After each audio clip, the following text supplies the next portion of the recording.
I am Brainiac. I know everything.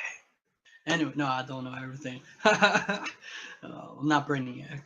Um, so the reason why I love to read stuff uh, on the brain because it's how. Here's the thing. You know the funny part.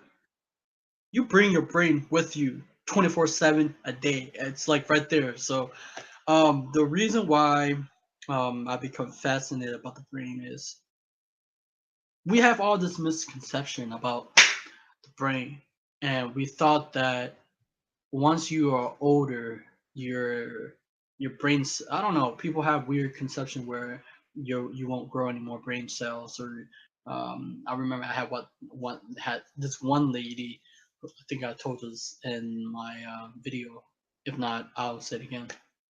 That she was I was walking, and she is a she was the I don't know if she's the owner of the restaurant, but she was working there, and she said, are you going to school or college? I guess at the time I wasn't. I dropped out of college. Those are my reason for it. But I wish school would teach early on at a very early age to understand the brain, right, or memory, because I feel like people don't even really understand how to effectively use their brain. Most often, that we're on autopilot.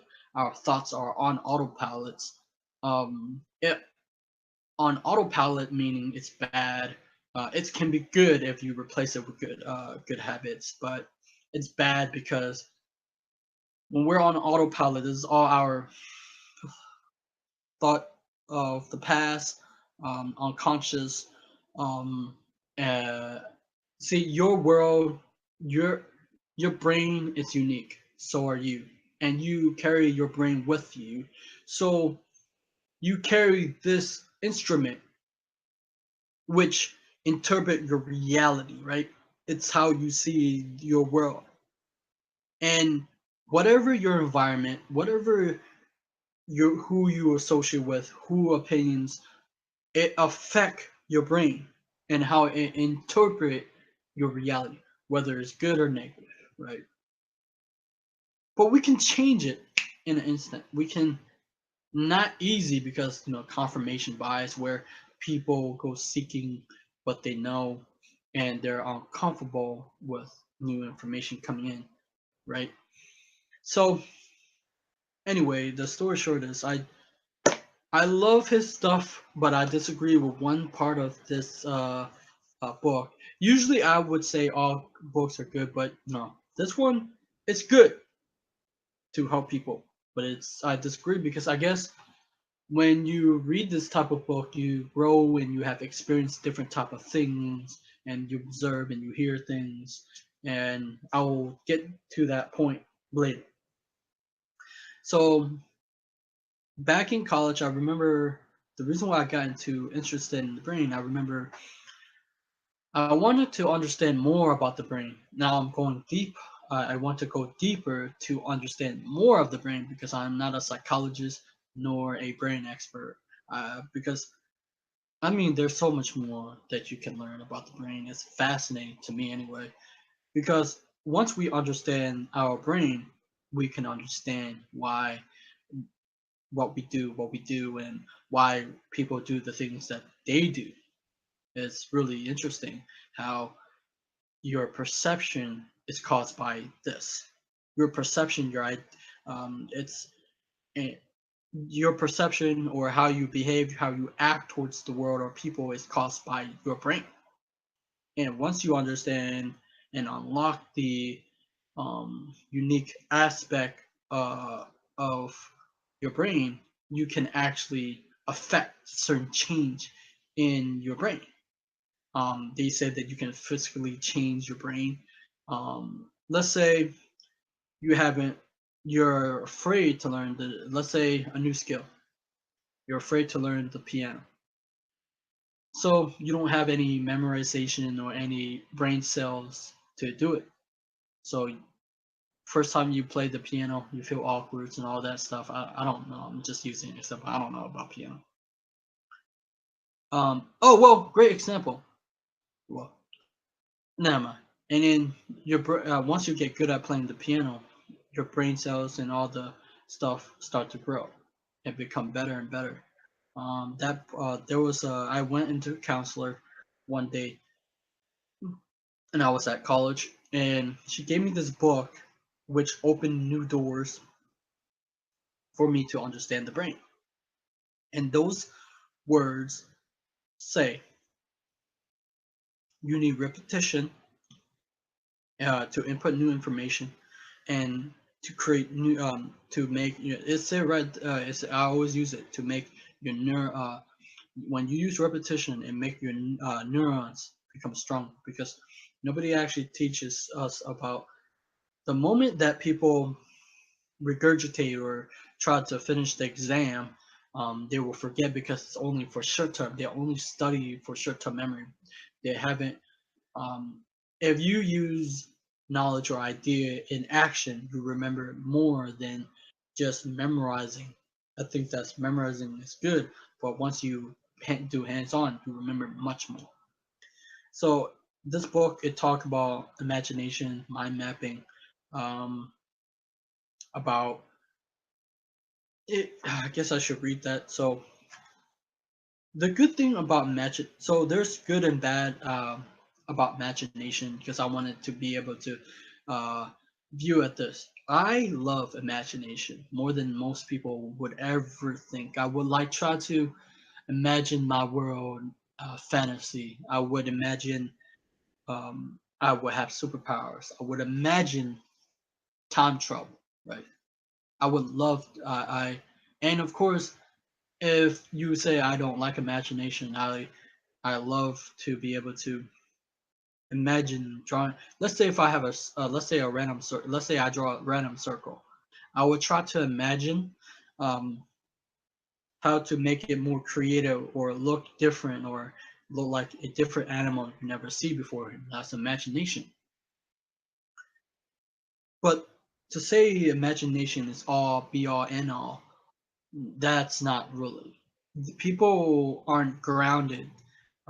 Because I interview amazing couple, they said, or she said, people need to be grounded when they use imagination to, because we're talking about their either they want to achieve their dream, they have to take their imagination and put it into action.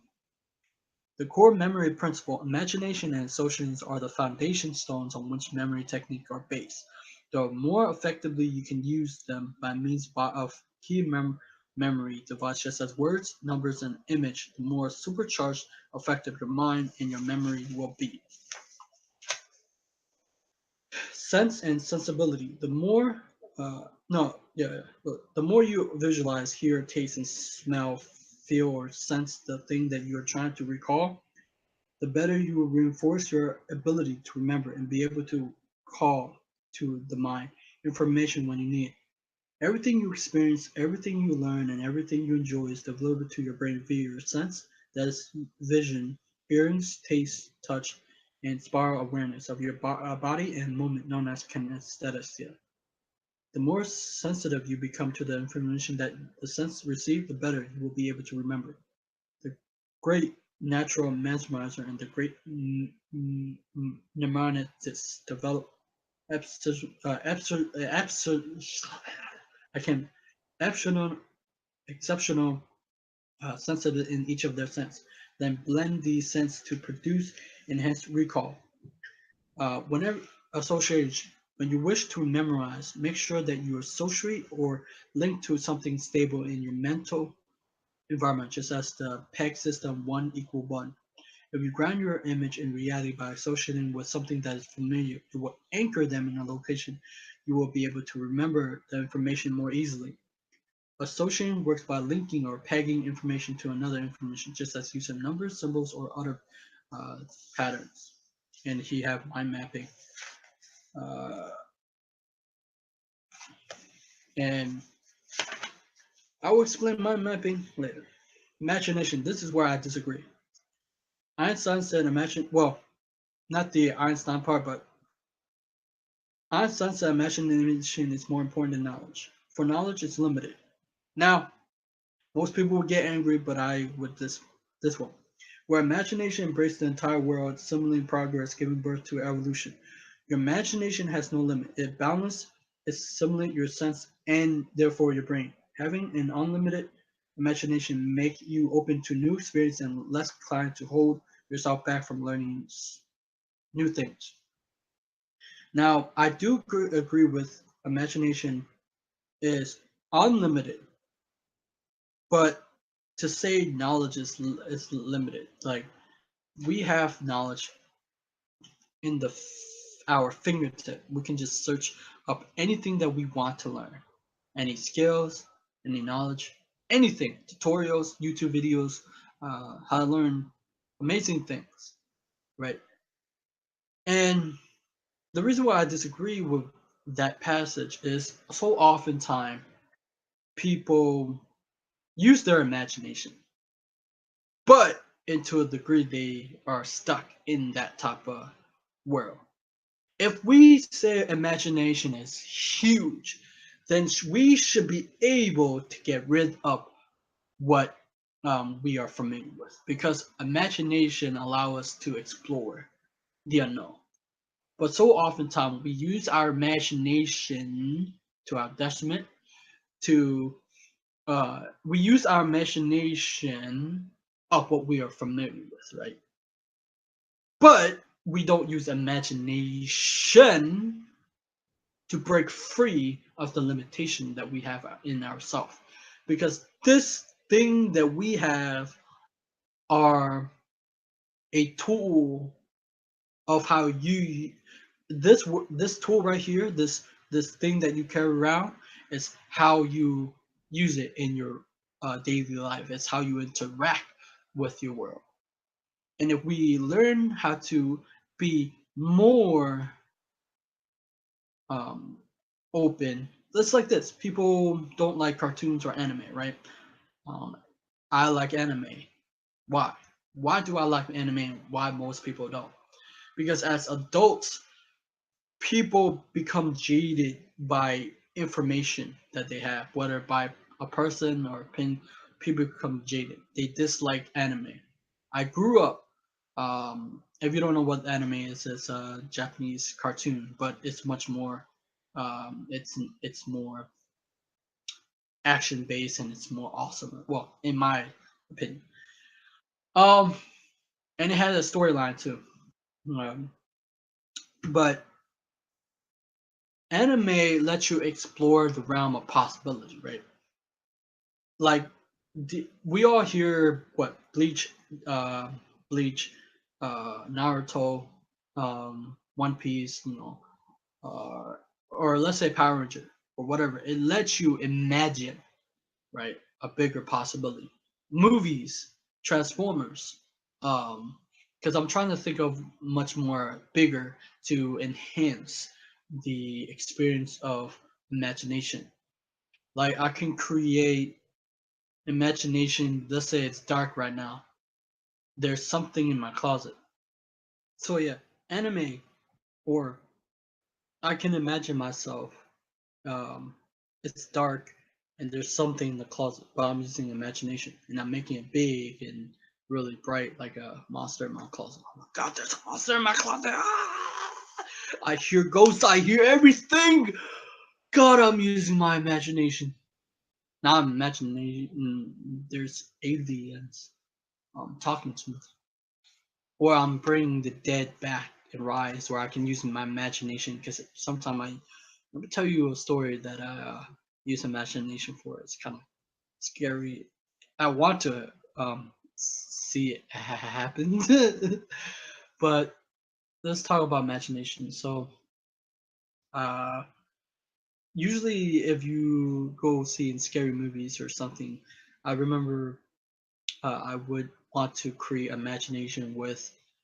There is a if you ever see a ghost hunter, there's building that people pass away, and they will be active, or they would have ghosts who are not move on. and they're really, they call it poacher-like guys. I can't remember, but they would be aggressive and try to harm you in a way, right?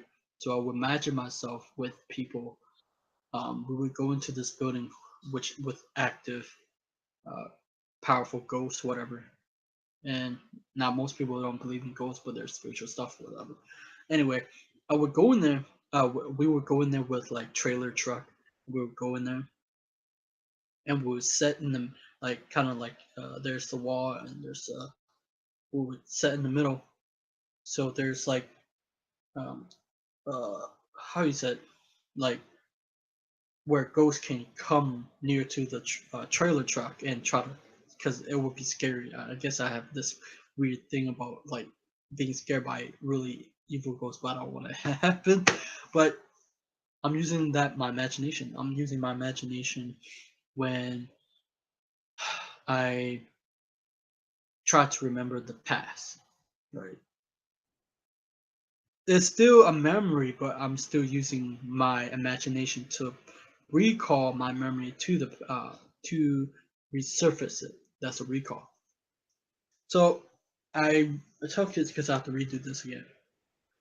I got this from Robert Kilsky, The Code of Learning. It said that 10% of what we remember is reading, 20% of what we remember is hearing, 30% what we see looking at pictures, 50% is watching a movie, looking at an exhibit, watching a demonstration, seeing it done on location.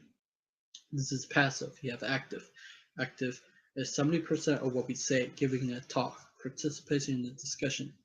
9% of what we say and do the real thing, simulation, the real experience, doing a dramatic presentation. And then mind mapping, I used to do because when we read words, it's boring, right? Like, let's say when teachers give you notes, right? You rarely look over it because it's black. It's not colorful. It's not uh, exciting to you. But if you try to do colors and stuff, it would be more exciting. That's why Tony would tell, or people would say, mind mapping. You can do whatever, be creative for you as a person, and use it. Let's say for me, I want to learn a vocabulary word. I used to do this. I put a vocabulary word that I want to learn. I create something um, beautiful with colors, and then I write like the what's it mean, and I would remember that more than writing it just by detail alone with black ink. I used to use color ink because it's much more exciting to your brain. I'll read this one more to leave you with this thought. Your brain is better than you think. What happens in your brain when you eat a? Oh no, that's not what I'm looking for. Um, hold up for a second. No.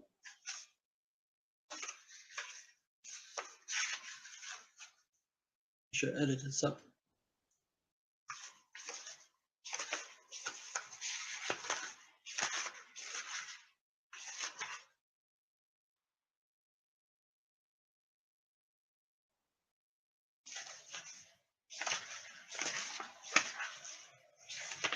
Here we go.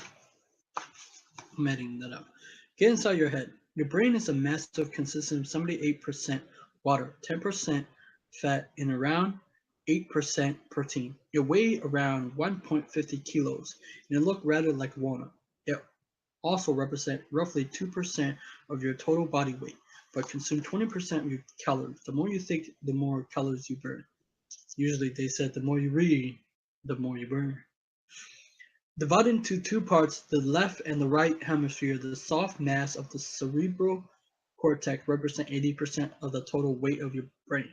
The two hemispheres are connected by a cable consisting of more than 250 million nerve fibers. The corpus callosum ensured efficient communication between two hemispheres, and indeed, any human activity requires an intense collaboration between them. The soft part of your brain is covered by a thin layer called the cortex, which consists of nerve cells.